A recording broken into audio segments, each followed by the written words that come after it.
my friends, Dean here with Escape to Gaming. Today I thought I'd do a little rant about game innovation. We hear so much today about games that just aren't making it. I've seen a rash of complaints recently with some of the new games that have come out since the first of the year, and they're just not innovative enough. The game just is, they're just weak, they don't do anything new, they don't innovate enough. I keep hearing it like a mantra over and over and over. The games don't innovate enough, and I quite often wonder how much validity there really is to this. I mean, is it necessary for every single game to reinvent the wheel and try to pull something, out of a magic hat to try to impress the jaded gamers and the meh gamers out there that just don't seem overly impressed with anything? It's amazing to me how many games I've seen over the years that have been shot down because they're not innovative enough. And I kind of got irritated with it just after watching a few reviews recently of games that probably are good games. I don't know, I haven't played them, but they look good, and I've got a couple of friends that are playing the same games that other people are giving a meh average score on and are having a ball with them, which makes me wonder, how much do games truly need to innovate? I mean, going back, I remember when the Socom Navy SEALs game came out for the PlayStation 2, that they had this little headset that you could get in the game, and you wear this little headset, and you could talk to your guys and give voice commands. I thought it was incredible. I really was blown away with not just the little headset gimmick, but the squad-based tactics on this game. I thought it was really well executed, well done. I still think it's a great game. I have the Socom 4, which I've only played a little bit of. I don't know really how good that is. There's people that have had issues with that, but this is an example of some early gameplay elements that I thought innovated very well early on. There's all kinds of games that are, I've watched in fact, I've been there for, frankly, even the beginnings of genres over the years. I remember the very first FPS games and was blown away with Duke Nukem 3D. And with the early Doom games, and even then segueing from that into Quake, I was just totally blown away. And then, of course, Return to Castle in 2001, and many other and then Red Faction. God, I love Red Faction. I thought that Red Faction was another game. I've got it here somewhere that innovated early on. Yeah, here it is, right here. Red Faction. I haven't played this in so long. I might have to play this one again. But I love this game. This Red Faction was an incredible game. It had this geomod technology where you could actually destroy parts of... you couldn't use it throughout the whole game, but certain levels, like with a cave system in the beginning, go through and you could blow out parts of the wall to get around doorways and stuff like that. I thought it was fantastic. This game innovated. Now, at the same token, the graphics weren't overly stellar in the game, but just the overall mood, what the game did right, capturing this feeling of being on Mars, kind of like the Total Recall movie, I thought was pretty impressive. So that's a good concept of a game that innovated. And I even thought the Red Faction 2 was fine. It didn't reinvent the wheel, but it tried a few new things, and I thought it was a nice follow-up to that, even though some people weren't crazy about it. Other games, I thought that Roadkill from Terminal Reality, one of my favorite old, kind of average, middle-of-the-road studios, but they did this wonderful Roadkill game, which this in and of itself is fantastic. Yeah, some people say, it's really derivative of Twisted Metal like Blood Drive and other games. But this game actually did it really well. The graphics were a little bit better with some of the vehicle models and the cars. It also introduced, which was innovative, I thought, it had a radio station system very much like the Grand Theft Auto series, where you could change the radio stations. They had some hilarious talk radio and classic rock stations and other types of music that were in the game. It was the first time I had seen that in a car combat game, but yet this game was dismissed. It's average. Whatever. Crackdown, another open world game. I mean, I was talking about, I was there for the beginning of genres. I remember open world games with Driver 1 and 2. It was really the first time you could drive in a big open world kind of environment, even though you couldn't get out of your car until Driver 3. And then, of course, later, I never played Grand Theft Auto 1 and 2, but I certainly was there and bought, the very first week Grand Theft Auto 3 and loved that. I didn't think anything could top that. And so I've been there for the very beginning of not just games, but genres. So I mean, as far as I'm concerned, if I'm okay with it, I can play these same games over and over and over, and I don't have issues with games having to reinvent the wheel or innovate constantly, then I don't see why a lot of the younger gamers can be that bored with games so easily. But even Crackdown, I mean, yeah, it was very similar, kind of indicative of Grand Theft Auto, you know, an open world city, but the way that you could approach the missions from any angle, any way that you wanted to. You didn't have a linear pathway. You could approach it from the rooftops, from underneath, any way you want. The fact that they had these superhuman powers that you could use to level your character up so then he could jump higher to reach the orbs to get even more collectibles and stuff. There were some very innovative features in this, but yet this has been dismissed as an average game, you know. It's too bad. Speaking of Driver, this new Driver San Francisco. Now, I'm not a big fan of this game, as some of my friends know. I think that the graphics are good in it. The gameplay is solid. It works well. All the mechanics are fine. I love the wonderful array of TV show cars and old classic movie cars. They did a wonderful job in this. And they utilized this new innovative shift mechanic where you can shift and use your focus and then slip behind the wheel or kind of turn into the person behind a wheel of an oncoming car, or a car that's ahead of you if you're in a race or whatever. And that was an innovative idea. I personally don't care for this and think it should have stayed closer to its roots of the series and the storyline. But I take my hat off to them for doing an innovative idea. Ubisoft came through with this. I think it's a great game, and I have a lot of fun playing this, even though I'm not a big fan of it in the franchise. What other games? Games have been... Doom 3 BFG Edition. I love the Doom games, and I played Doom 3 on my regular Xbox and loved the hell out of it. I thought it was so intense and immersive, and so when this came out, I couldn't wait to get it. The graphics are a huge improvement. Some people were bored with it and still picked apart the graphics as if the game was designed from the floor up yesterday. But it's innovative, and now it's on the Rage game engine that was in the game Rage. It's at 60 frames a second. It's smooth. Even John Carmack even has an Oculus Rift with this game that looks very impressive. And you can see people ducking out of the way and taking cover. It's really cool. So this was an impressive. It's innovative from the standpoint that it took an old game, a classic, and it redid it in HD. So to me, even that in and of itself is innovative enough. And that has been criticized. Amazingly.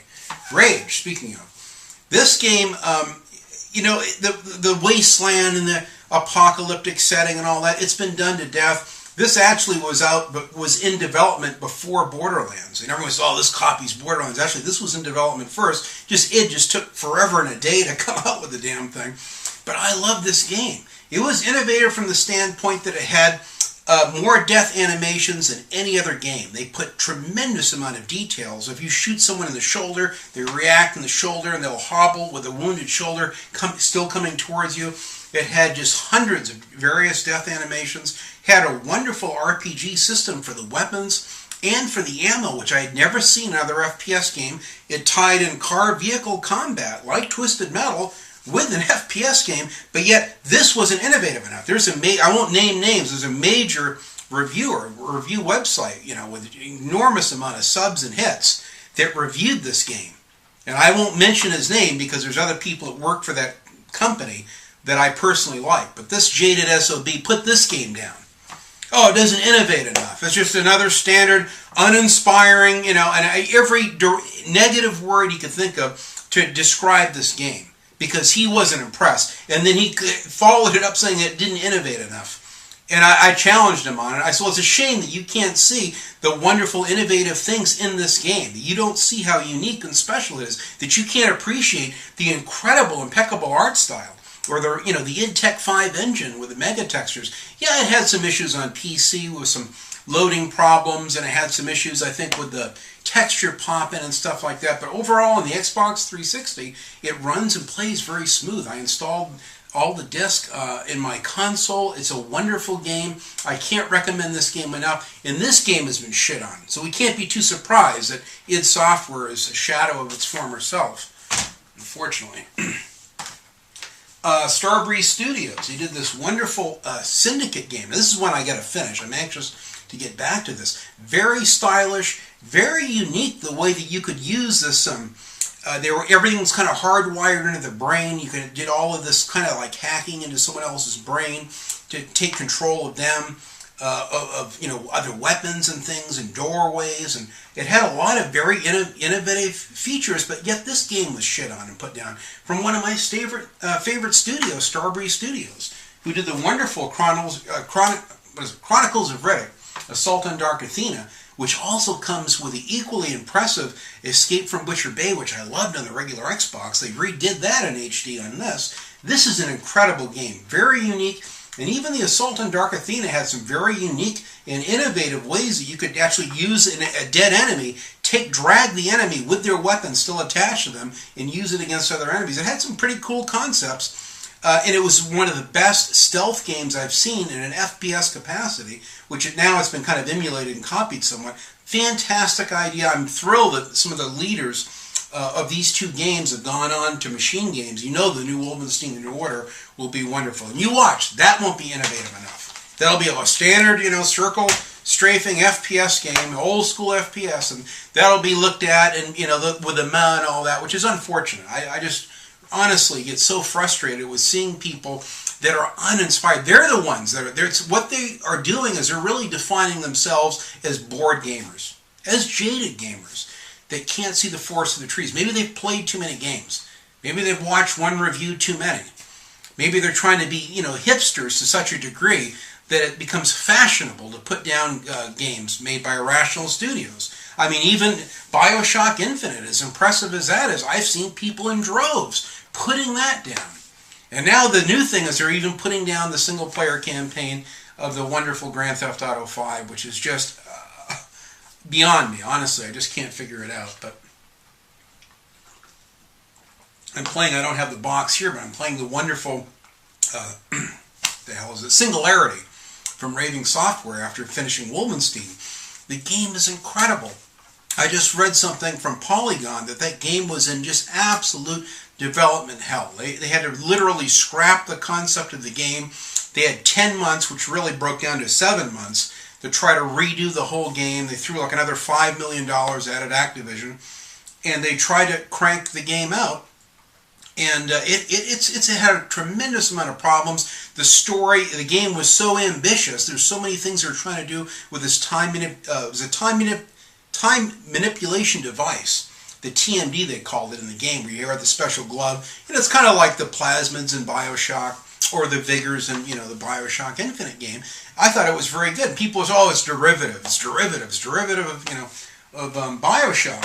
And Bioshock, to its credit, came up with a concept, with the plasmids, which I think is a wonderful concept, which was they kind of took that and ran with it with Wolfenstein from 2009, with Singularity, and they also emulated, as a way to tell the story, when Singularity, they had to virtually hack up half of it and redo it.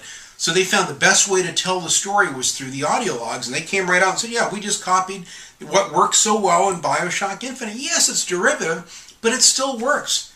Does that mean that Singularity isn't as good as Bioshock?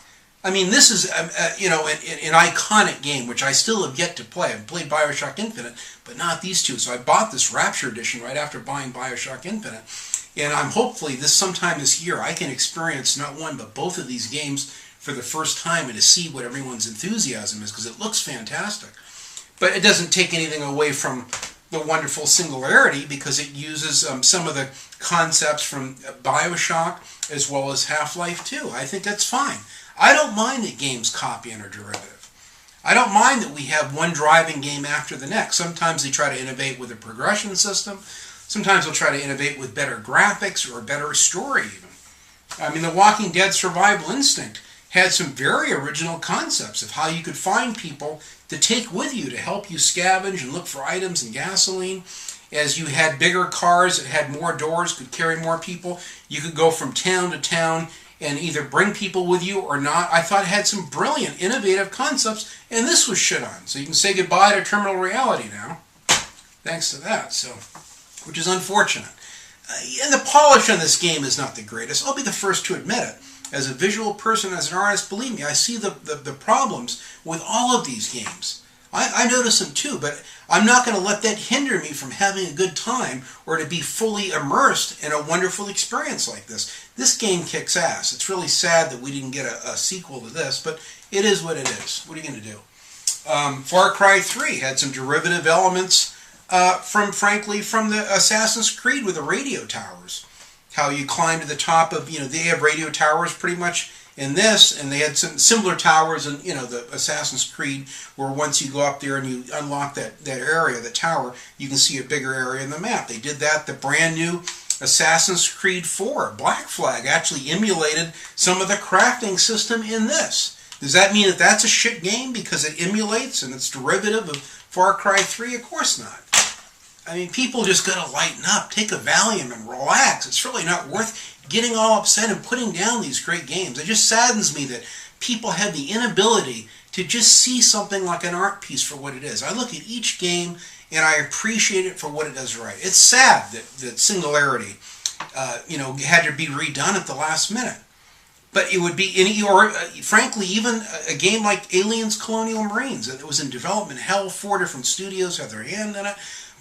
But I still think I think it's a better world having the game here. The game, to me, even Aliens Colonial Marines, with all of its issues, and believe me, I've seen all of them, I still think it's a fun game. I could still see that game and accept it for what it does right. It scared me at parts. It was challenging in parts. Yeah, there were parts that could have been better. Yeah, the ending was not the greatest. The DLC, actually, from what I've seen of it, actually looks almost like a better story than the story in Aliens Colonial Marines. But you know what? I don't mind. I can just enjoy it for what it is. This new Rambo game, which isn't out yet on the PlayStation 3, but will be. I got a deposit down on that. I'm anxious to play that. I have seen nothing but hate towards the game, and I predicted it would get the hate, and it did, even before I knew what it was. I could just say, based on the graphics alone, the fact that it's just another, boring FPS game, everyone will pick it apart. It's a rail shooter on top of that. It's very repetitive. It does have some graphical issues, but you know what? It's one of those kind of a cheesy, guilty pleasures that I'll really enjoy. I've been replaying the wonderful Call of Juarez Gunslinger, and it's a fantastic little arcade-ish shooter, like an old kind of a throwback to the old arcade shooters. I really like it a lot. It always lets you know that you're playing a video game, and I'll find the fun in that Rambo game too, believe me. I'll see the issues with it, but I'll press on and have fun with it. I'll do my own impressions video of that. I guarantee it'll be quite a bit different from Angry Joe and other people that are incapable of seeing the fun in those games. The wonderful, this fantastic, this is a Silver Star Edition, which I've yet to play. It has all the DLC, but I love this Sniper Elite V2. I cannot wait for the new Sniper Elite 3. In fact, I just posted on Facebook some new screenshots of that look wonderful. The new art direction, the new one will take place in Africa. This one's more in Europe and Germany and bombed out buildings and alleyways and what have you. But what this does with the bullet cam and the death animations with the X-ray vision, that in and of itself is innovative. Yes, it's a standard third-person cover-based shooter like 1,000 others, Gears of War, 1,000 others, but it has elements in it that are innovative. You can even adjust. It has realistic physics with the windage and the bullet drop with sniping. This is fantastic. This was an incredible challenge.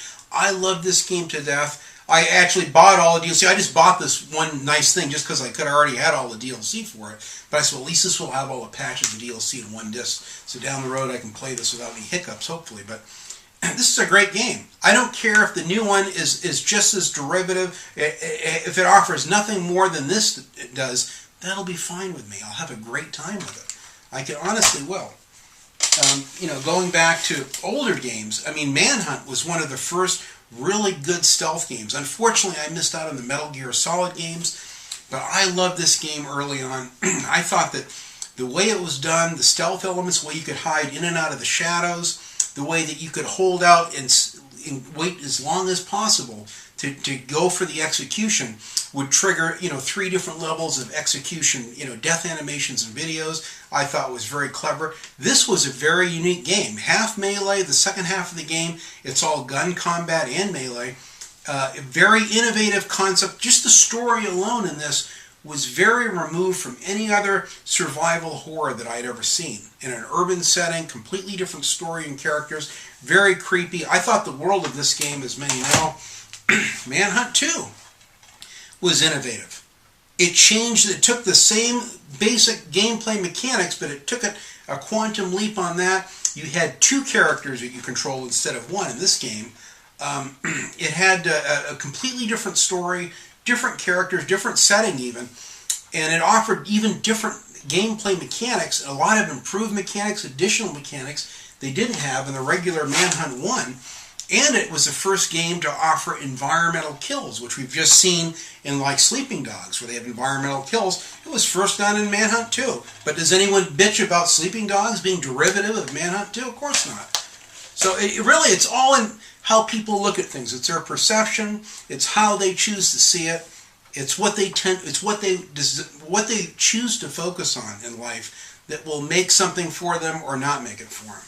So I'm thankful that I live in a constant state of being appreciative, that I'm appreciative of the games we have. It doesn't mean that I have a Pollyanna attitude, every game is wonderful and great. Believe me, there's certain games I put in an hour or so into, it's like, I really don't like this that much, and I'll take it out. And some of those are even AAA games, just for whatever reason. Some of the Gears of War games are kind of like that. Halo, for instance, I'm just not a big fan of Halo at all, but I see why people like it.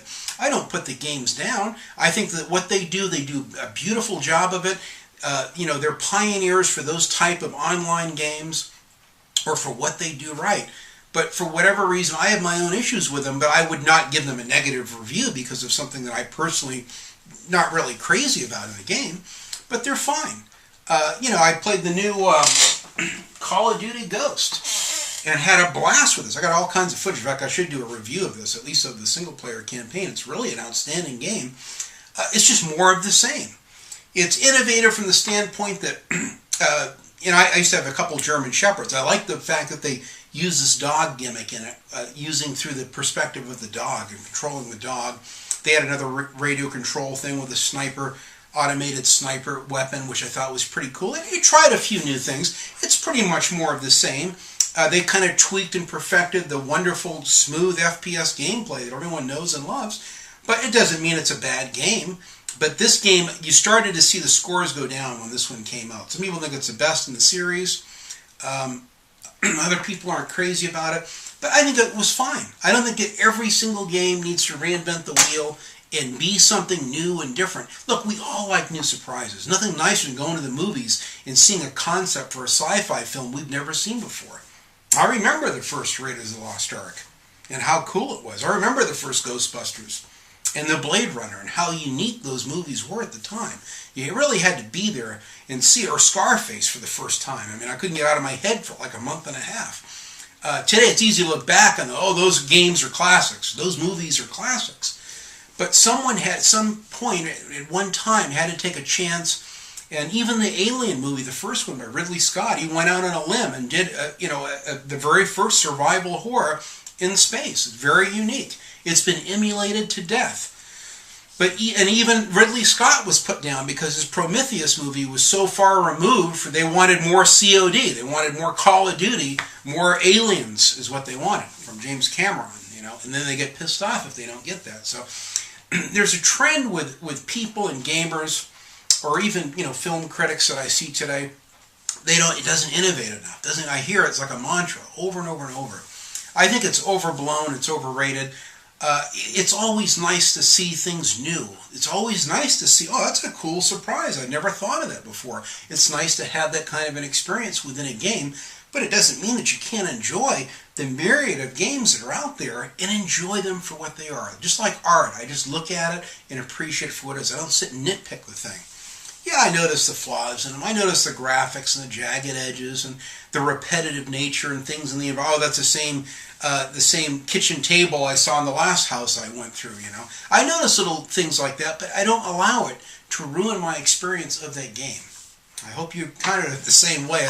I like to believe I'm not the only one that has the ability to appreciate games the way they are, whether they innovate or not. I think that what's important is that you have a good time. Is the gameplay smooth? Are you having fun with it? Do you feel immersed in the experience? If it's a good adventure game or story, is it something that you really like? Yeah, there's lots of things you could pick apart about a lot of these games I just showed you, but I think that overall they're fine, whether they innovate or not. It's okay. It's always nice to see something new. A lot of people thought that with this next generation of consoles, with the new Xbox One and PlayStation 4, oh, we're going to see mind-blowing graphics. We're going to see gameplay like never before. I think that's where a lot of the disappointment is coming from, because it's kind of more of the same with a better coat of polish on it. And that's fine. I kind of knew that going in. I said, if nothing else, the graphics will be better. That's fine. It's innovative that it has better and more particle effects. It's innovative to me that I don't have to spend $4,000 for an Alienware PC rig, that I can buy a PS4 for $400 and it has PC-like graphics to play a game like Thief on, or to play Assassin's Creed 4, Black Flag, that has wonderful graphics with the water effects and the weather and the lighting effects and all that, and tessellation, all these little details that make the games look so polished. I can go back and play these old PS1 games and have as just a wonderful and immersive time as I can with the PlayStation 4 games. It's not about innovation. It's about doing what works well. Sometimes you don't have to reinvent the wheel. Sometimes you can just use the same frame, like building a new car. So they take an old frame and chassis and motor and they just put a different body on it. That's okay. You can still be a wonderful car. It can still be a wonderful game. It's the same thing. So let me know in the comments how you feel about this. Do you feel that every game needs to innovate? Do you feel that games should get a lower score because they aren't innovative enough, or they don't do enough to really try to change it up and keep it fresh and new? Let me know how important these dynamics are to you. I'm just curious. I know how I feel, and I have a couple good gaming friends I know that are on a similar page with me on it, but I'm certainly open-minded, and I like to hear both sides of an argument. If you feel there's an issue that I've missed, or something I'm not getting, and you think that games should innovate, by all means put it down in the comments. I genuinely would respect and appreciate any 2 cents that you have on it, and we'll value it. So thanks again, guys. I appreciate you watching this little rant here. It's just something I've been wanting to do. I've been just so inundated with so many negative and lackluster reviews lately, and a lot of it seems to stem from the fact that games don't innovate enough. So I wanted to do a rant on it anyway, as lengthy as it is. So thanks again for watching, guys. And no matter what they are, whether the games innovate or not, just enjoy those games and have a ball with them, because that's what they're here for. Thanks.